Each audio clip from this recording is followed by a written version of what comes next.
They don't think like you. And once you truly see how they think, you might wish you never asked. Because the billionaire mind isn't inspirational. It isn't motivational. It isn't even healthy. It's a disease, one that rewires how reality itself is processed. And tonight, I'm not here to sell you hope.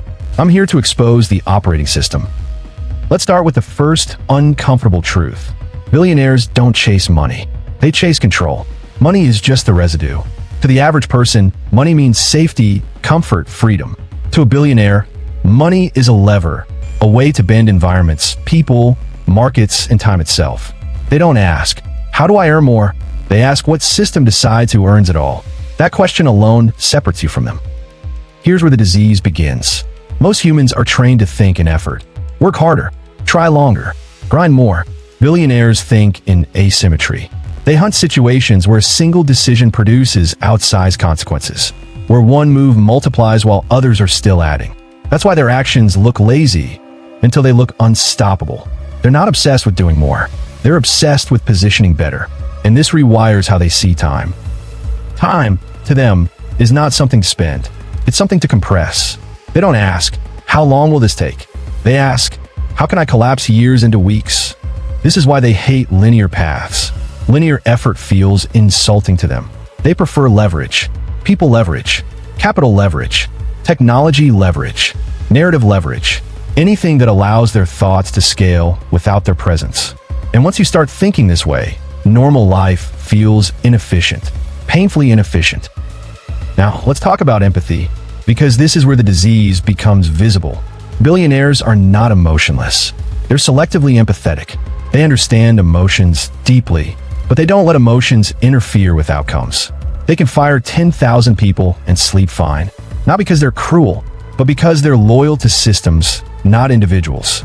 To them, personal feelings are noise in a signal-driven world. They ask questions most people are afraid to ask. What must I for this to grow? Who must lose for this to win? What am I willing to be hated for? That's not ambition. That's pathology. Here's another symptom. They don't seek approval. They seek inevitability. While most people want to be liked, billionaires want to be unavoidable. They build positions so strong that resistance becomes irrational. Competitors don't fight them. They sell to them. Regulators don't stop them. They adapt around them. Critics don't destroy them. They amplify them. This is why billionaires often appear arrogant. It's not ego. It's detachment from public opinion as a decision-making input. Now, pay attention. This part is dangerous. Billionaires don't see rules as moral boundaries. They see rules as design constraints. If a rule exists, it signals two things. Someone wrote it. Someone benefits from it. And if someone benefits, the rule can be exploited, bent, or reinterpreted. They don't ask, is this allowed? They ask, how far can this stretch before it breaks? This mindset terrifies ethical people because it forces a realization. The world isn't run by fairness. It's run by those willing to test the edges. Another symptom of the disease. They think in ownership, not income. Income is fragile. Ownership is permanent. They don't want high salaries. They want stakes. They don't ask for raises. They ask for equity. They don't build careers. They build control points. This is why they're patient where others panic. Because when you own the system, volatility works for you. Market crash, opportunity, crisis, entry point, chaos, discount. Fear is expensive, and they buy when others can't afford courage. Now, let's expose the darkest part. Billionaires don't believe the world is equal. They believe it's hierarchical by nature, not morally, structurally. Someone sets prices. Someone pays them. Someone owns platforms. Someone uses them. They accept this hierarchy early, and instead of fighting it, they climb it. This belief makes them dangerous and effective. Because if you believe equality is an illusion, you stop waiting for permission. You stop explaining yourself. You stop apologizing for winning.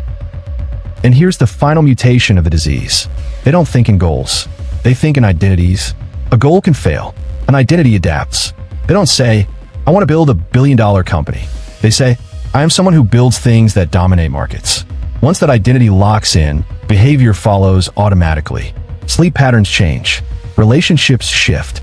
Risk tolerance explodes. Normal people seek balance. Billionaires seek alignment with their internal narrative. And if something doesn't align, it's removed ruthlessly. Now let me be clear. This mindset extracts a price. Broken marriages, estranged children, permanent dissatisfaction. Because once you start playing infinite games, finite pleasures feel hollow. That's why many billionaires keep playing long after they've won. They're not chasing money anymore. They're feeding the disease. So here's the real question. Do you want to think like a billionaire? Or do you just want the outcomes without the consequences? Because this mindset doesn't turn off. It isolates. It alienates. It consumes. But also builds empires. The world you live in was shaped by people infected with this way of thinking. And now you've seen the blueprint. The question is no longer how billionaires think. The question is, how much of this disease can you tolerate before it costs you everything else?